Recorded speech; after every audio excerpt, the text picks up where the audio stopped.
Aujourd'hui, on va voir 4 choses qui rendent complètement taré les femmes. Salut mon pote, j'espère que tu vas bien. Moi ça va, comme toujours ça va parler vrai, et tu le sais. Alors les gars, avant de rentrer dans le vif du sujet, si vous voulez du contenu exclusif, pensez à rejoindre le Patreon. J'ai mis le lien dans la description. Donc on va passer immédiatement au premier point qui rend complètement taré les femmes. C'est tout simplement un homme qui a confiance en lui et qui a beaucoup confiance en lui. C'est un point crucial et très important. C'est le king du king. Un homme qui a énormément confiance en lui sera toujours beaucoup plus attirant que l'inverse. Je peux vous assurer les gars que ça a un effet très puissant sur les femmes. Pourquoi? Tout simplement parce que c'est une question d'attitude. Quand vous avez confiance en vous, vous n'avez pas la même attitude. Je vais vous donner un exemple. Prenez un gars qui a le même physique, qui a le même statut, qui a la même intelligence, qui a tout pareil. Le même compte en banque, les mêmes qualités, j'en passe. Vous prenez ce mec, vous le dupliquez, donc vous en avez deux. Il y en a un, vous lui donnez une confiance à 10 sur 10. À l'autre, vous lui donnez une confiance à 3 sur 10. Je peux vous assurer que celui qui a la confiance à 10 sur 10 va faire des ravages avec les femmes, tandis que celui qui a la confiance à 3 sur 10 va complètement galérer. Et c'est quoi qui a changé entre ces mecs? Juste la confiance. Oui les gars, parce que l'attitude fait une énorme différence quand vous avez affaire aux femmes. Ça les gars, je peux vous l'assurer. Quand vous avez confiance, vous dégagez quelque chose. Vous êtes plus décisif. Vous êtes plus courageux, plus entreprenant. Vous occupez plus d'espace. Vous êtes plus impactant. Vous êtes plus charismatique. Vous êtes plus. Beaucoup de choses. Vous dégagez beaucoup de force et de puissance quand vous êtes confiant. Et les femmes sont très attirées par ça. Maintenant les gars, on va passer immédiatement au second point. Vous devez avoir du caractère. Les femmes aiment les hommes de caractère. Elles n'aiment pas les hommes qui n'ont pas de caractère. Des hommes qui ne s'affirment pas. Des hommes qui sont des petites soumises et des petites carpettes qui disent oui à tout. Elles n'aiment pas les hommes comme ça. Elles aiment les hommes de caractère qui savent s'affirmer, qui ont une certaine vigueur en eux, une certaine agressivité, une certaine combativité. Un homme qui sait mettre les points sur les i quand il le faut. Un homme qui sait mettre le mode « je ne rigole pas ». Elles aiment ce genre d'hommes. Tout simplement parce que ce sont des hommes qui sont respectés. Ce sont des hommes déjà de 1 qui se respectent, qui ne laissent pas passer les conneries, les mauvais comportements, et que ce soit tout simplement des femmes ou d'autres personnes. Tu vois, c'est un mec qui s'affirme, c'est un mec qui sait prendre position, c'est un mec qui sait prendre des décisions, c'est un mec qui a une capacité à l'idée, c'est un mec qui a du caractère.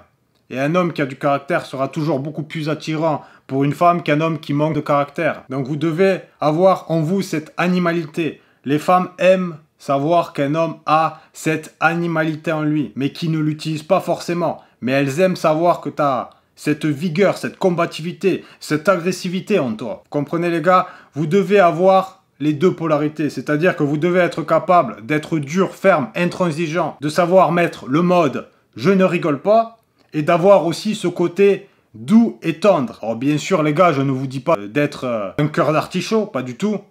Mais vous devez avoir ces deux polarités. Un mec qui est doux, tendre tout le temps et qui n'a pas justement cette vigueur, cette combativité et cette agressivité manque clairement de quelque chose. Comme le mec d'ailleurs qui a que ça. Le mec qui a que cette vigueur, que cette agressivité et cette combativité, il lui manque aussi quelque chose. Bien qu'il sera toujours plus intéressant pour les femmes que celui qui est trop gentil et trop doux. Maintenant les gars, encore une fois, c'est une question d'équilibre. Vous devez savoir équilibrer ces deux choses. Bien sûr les gars, les femmes veulent savoir qu'il y a une bête en vous, mais que vous savez la gérer, mais que vous êtes quand même capable de la sortir quand nécessaire. Elles adorent ça, ça les excite, ça les fait mouiller, ça les fait vibrer. Je peux vous l'assurer les gars. Voilà pourquoi on voit des femmes provoquer leurs copains, tout simplement parce que ce fameux copain est trop doux et trop gentil. Donc elles le provoquent pour voir s'il y a un petit peu d'animalité en eux. Mais il n'y a rien du tout, c'est vide, c'est plat. Et je peux vous assurer les gars que si vous êtes trop gentil, trop doux, trop tendre tout le temps, ça va pas aller. Il faut trouver le juste milieu. Et je vous dis pas d'être des King Kong et de faire... Les gros durs comme ça. Ouais, c'est moi, je suis un gros dur. Ouais, je vais te péter la tête. Ouais. Non, ça, non. Non, ça, c'est débile, ça. Vous devez juste trouver le juste équilibre entre les deux. Trouvez cet équilibre. Maintenant, on va passer immédiatement au troisième point, savoir bien baiser. Oui les gars, savoir bien baiser est un atout non négligeable. De tous les retours que j'ai des femmes, beaucoup d'hommes ne savent pas baiser, ne savent pas faire le taf au lit avec une femme. Les gars, ce n'est pas si compliqué que ça de savoir bien baiser une femme. Et c'est un atout non négligeable. Ça va te permettre de la rendre complètement tarée, de la rendre complètement accro, à ton bon bout, à toi-même. De te démarquer de tous les mecs qui ne savent pas faire le taf au lit avec les femmes. Tu sais, les femmes adorent le sexe. Sois-en sûr. Elles adorent ça et quand tu leur donnes du bon sexe, elles en redemandent. Et elles en redemandent sans arrêt. Tu sais, les femmes ont encore plus de sensations que nous au niveau sexe. Elles ressentent des choses que tu ne pourras jamais sans doute ressentir. Pourquoi? Tout simplement parce qu'elles ont beaucoup plus de terminaisons nerveuses dans leur vagin. Elles peuvent prendre du plaisir par le clitoris, par le vagin. Elles peuvent avoir de multiples orgasmes à la suite, des orgasmes différents, et j'en passe. Pourquoi, à ton avis, quand elles ont eu un orgasme, elles sont complètement dans les vapes, elles sont à l'ouest. Tu leur parles, elles sont complètement déconnectées. Pourquoi elles ont les jambes qui tremblent?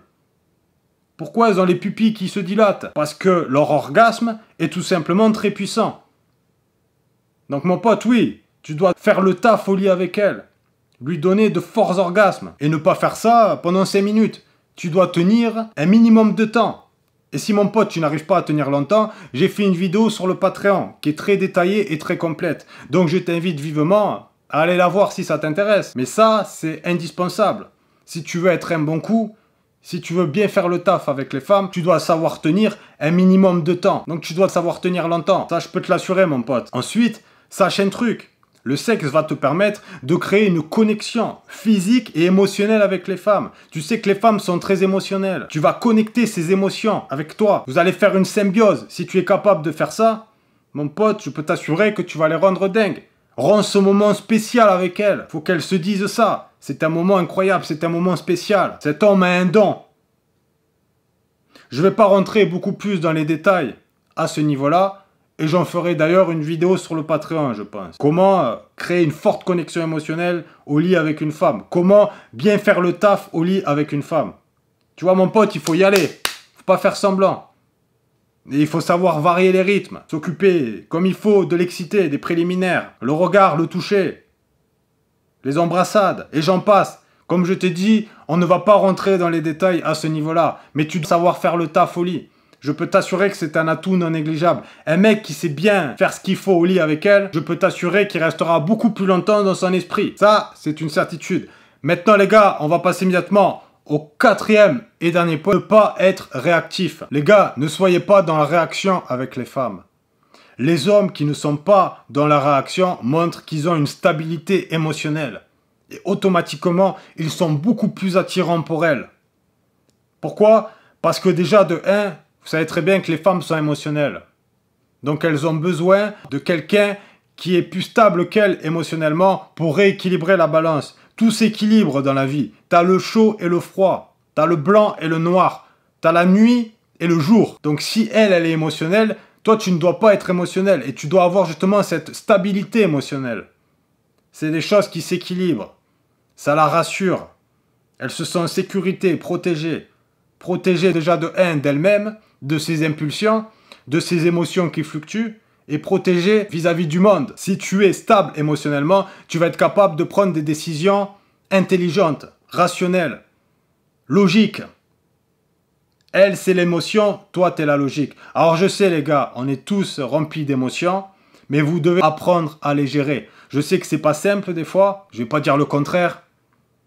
Des fois, on est envahi par nos émotions, mais apprenez à les gérer. Une femme ne veut pas être avec une autre femme, elle veut être avec un homme. Et un homme, c'est censé être logique et rationnel. Donc les gars, ne soyez pas dans la réaction. Soyez solide, soyez ancré, soyez imperméable. Et vous êtes imperméable quand vous n'êtes pas dans la réaction. Un homme qui réagit à tout, qui est tout le temps dans la réaction pour tout et pour rien, ben finalement, il montre qu'il n'a aucun contrôle émotionnel et il montre qu'il est fragile. Donc les gars, je vais vous donner de simples exemples. Tu vois ce fameux mec qui est dans la réaction, une femme ne va pas lui répondre. Ça y est, il va commencer à être frustré, il va commencer à s'énerver, il va commencer à péter un plomb, il va commencer à paniquer, à être triste et j'en passe. Tu vois, il rentre tout de suite dans ses émotions et il est dans la réaction. Et automatiquement, il va avoir des actions qui vont être complètement stupides. Il va soit s'énerver, lui envoyer des messages, soit paniquer, lui montrer ses insécurités et j'en passe. Non, le mec qui n'est pas dans la réaction, elle ne répond pas, c'est pas grave. Elle répondra plus tard. Et si elle répond pas, tant pis pour elle. Tu vois, il est pas dans la réaction, il reste calme, il reste zen. Une femme qui veut te chambrer, le mec qui est dans la réaction, il fait quoi? Ça y est, il rentre dans ses émotions. Il essaie de se justifier. Il montre qu'il est atteint, qu'il est touché. Le mec qui est pas dans la réaction, qui reste zen, soit il la chambre en retour, en restant calme, zen, soit il rigole avec elle, soit il ignore, mais il ne réagit pas. Là, tu montres que tu es beaucoup plus solide. Une femme qui te met un faux plan, le mec qui est dans la réaction, pareil, il va être frustré, il va s'énerver, il va commencer à vouloir lui écrire, à taper partout, à dire que toutes les femmes sont pareilles, blablabla. Bla, bla, bla, bla. Alors que non, il y a des femmes qui sont bien, les gars. Alors que le mec qui est pas dans la réaction, c'est pas grave, il laisse couler. Elle m'a mis un faux plan, tant pis pour elle, elle a loupé sa chance. Tiens, par exemple, si la femme que tu côtoies ou ta femme commence à te prendre la tête, ne sois pas dans la réaction. Tu lui dis, si tu commences à vouloir me prendre la tête, il vaudrait mieux que tu rentres chez toi. Et là, tu vas voir sa réaction. Alors que si tu rentres dans tes émotions, que tu commences à t'énerver toi aussi, ça va envenimer les choses et ça va servir à rien. Et tu montres que tu n'as pas de contrôle de ta personne, que tu n'es pas stable, que tu n'es pas stoïque. C'est aussi simple que ça, les gars. Ne soyez pas dans la réaction parce que quand vous êtes dans la réaction, vous paraissez comme des hommes faibles, des hommes qui n'ont pas de contrôle émotionnel. Un homme non réactif sera toujours beaucoup plus attractif qu'un homme qui est dans la réaction. Quoi qu'il arrive, n'importe quelle situation, il sera beaucoup plus attirant. Les gars, vous ne pouvez pas contrôler les événements à l'extérieur. Vous ne pouvez pas contrôler les agissements de la femme. Par contre, vous pouvez contrôler vos réactions à ces agissements, justement. Tu peux contrôler les actions à toi et tes réactions à ce qui se passe à l'extérieur. Ça, tu peux le contrôler. Par contre, quand il se passe un truc, tu vois, quand une femme fait quelque chose qui ne te plaît pas, tu ne peux pas le contrôler. Donc, c'est comme ça. Par contre, tu peux contrôler la réaction que tu auras par rapport à cette chose-là. Et ne gaspille pas, tout simplement, ton énergie pour des choses que tu ne peux pas contrôler. Voilà les gars. Et n'oubliez pas que je vous kiffe. Ciao!